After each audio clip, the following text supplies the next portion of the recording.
Hi, today I'm going to talk a little bit about, I've talked about the front end, the hind end and the middle. I'm going to talk a little about the legs. I've done them separately. But we often go on about posture, getting a horse to stand square before we take photos.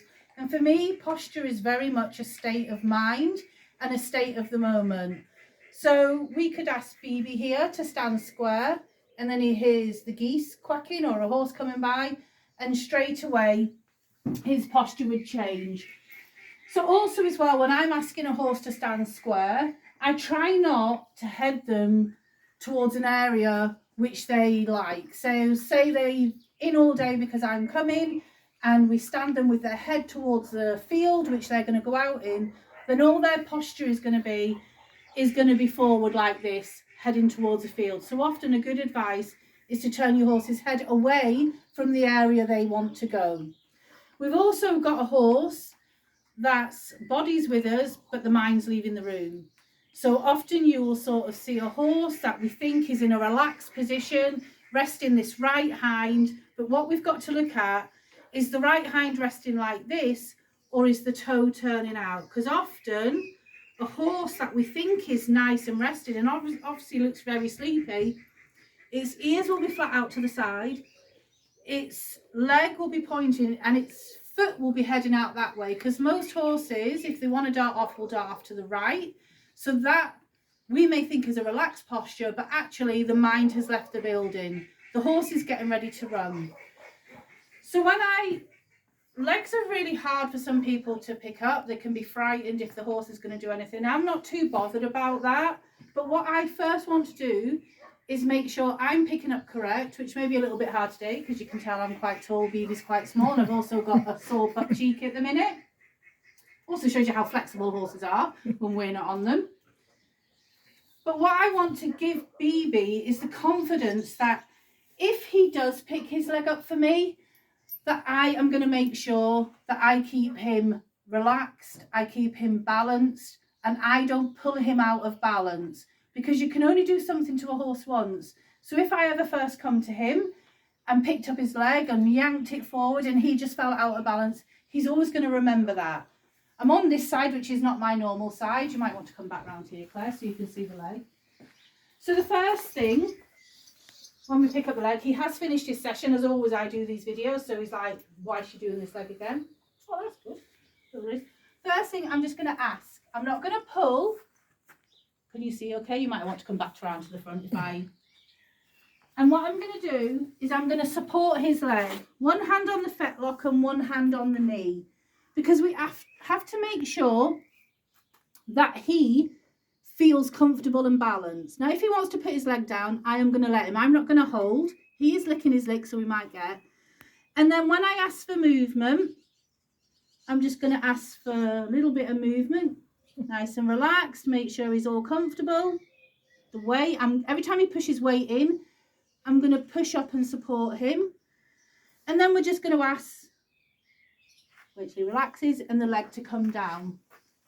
I'm not doing any technique here, I'm just showing you. So often it's a big wow moment when we bring the leg to the front and we pull it out and the horse extends and everybody's like, oh my God, that's great. Again, I want to make sure he can balance in his hind end. And if he wants to drop, I'm going to push a little bit back up. So first of all, I'm going to ask again. Let him balance, let him get correct. Ask again. Now he's not balanced, so I'm going to ask him just to come back a little bit. Steady and balance himself up. And then I'm going to ask again. Again, I'm going to support under the fetlock first and the hoof. And every time he drops down, I'm going to support him and push back up. Checking that his hind legs, and when he wants to go down, I'm going to ask him and put him down. And when we place the leg back down as well, we try not just to let it drop, because a lot of people will drop. They may get a ricochet up and it may be uncomfortable for them. Horses will always remember the last moment you touched them. So you could do a really good job, let him slam his leg down, and you've lost all that good job. So when we come to the hind, now I know BB, but mostly what we want to do is we want to position them away from an area if they get a little bit of a tick or something, that they're going to hit the wall. So again, same with the hind. I'm going to ask. I always come on the inside. I'm going to lift up and I'm going to support him by the toe. Two things by supporting by the toe. If they were to start kicking about, you have control of the force. And also it just gives him a little bit of support. And again, I'm not letting him drop. I'm actually pushing up a little bit. So often horses, sit back down, so we'll last up because maybe I held it a bit too long, we're talking. So I'm going to put it down. Often horses that want to hold their leg up and not put down can often be sore in this area. And when it becomes nice and short, they don't want to lengthen it because the lengthening can cause a little bit of being uncomfortable. And we always think of pain, but we have to think of stiffness.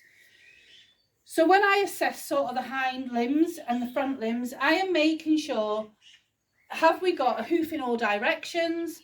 Or, you know, is the hind limbs of the toe out, which means they're squeezing them butt cheeks together, maybe an SI issue. Or again, if the toe's in on the hind end, they're opening up the butt cheek. So are they trying to relieve some sort of issue in the SI or the lower back? Lower back is a huge problem in horses and in humans. And then we'll ask again now. Like I say, is at the end. So again, you can see I ask, I support. And then as I'm placing the foot down, I will gently support, come up under his fetlock, and I will gently always place the foot down. So that's just a little bit about how I pick up legs.